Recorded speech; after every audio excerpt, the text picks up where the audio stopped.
The man discovered something eerie when he returned home. In the quiet suburbs sat a woman in white clothes. It was already 3 o'clock in the morning and the last bus had just left. Why was she sitting there so late at night? The man couldn't figure out the reason, so he prepared to turn and leave. But unexpectedly, the woman moved her finger.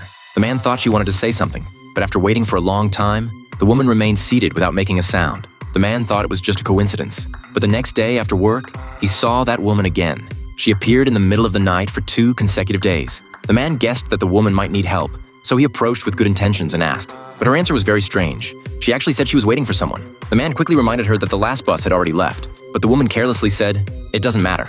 It clearly seemed like she was just making excuses, but the man wasn't bothered by this. "It's so late, why don't you use my phone to call your family?" However, to his surprise again, the woman didn't care at all. Instead, she asked the man, "Do you know me?" The man was stunned for a moment. He didn't know her. Seeing that the woman didn't seem to need help, Connor could only turn and leave. But when the third day came, that woman was still sitting there, as if she had deeply loved this man in her previous life, constantly asking if he remembered her. This was the first time the man had encountered such a situation. Could she be a girlfriend sent by heaven? So he invited the woman to take shelter from the rain at his home. After hearing this, the woman immediately agreed, as if she had been waiting for this moment all along. At this point, the man thought he had found a good deal. But what he didn't know was danger in the night had already set its sights on him. After the man opened the door, the motion sensor lights in his home immediately turned on. But just as he walked in, the lights suddenly went out. The man quickly tried to turn them back on, but the woman behind him hastily stopped him. This was strange. Did she not like the lights on? But seeing that the woman had already walked in, the man didn't insist on turning on the lights. After all, he had been single for almost 30 years, and at this moment, the woman was soaked by rain. So the man quickly went to find a towel. He thought perhaps he could win the woman's favor, but after she wiped herself when she handed the towel back to him, the eerie thing finally happened. The man was so frightened he couldn't speak.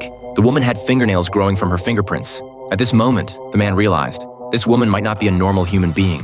After regaining his composure, he walked out again, but the woman suddenly put down her suitcase and immediately crouched down to open it. This terrified the man. Could there be dangerous items in the suitcase? As the zipper was gradually pulled open, the woman's eyes stared at him intently until he looked down, finally discovering exactly what he had feared.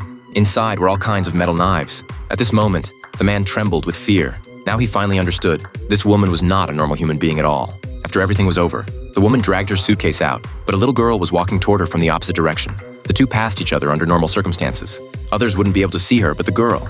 Anna seemed to see her and even greeted her when entering the door. It seems this was a new target, but what she didn't know was, this girl was someone she shouldn't mess with.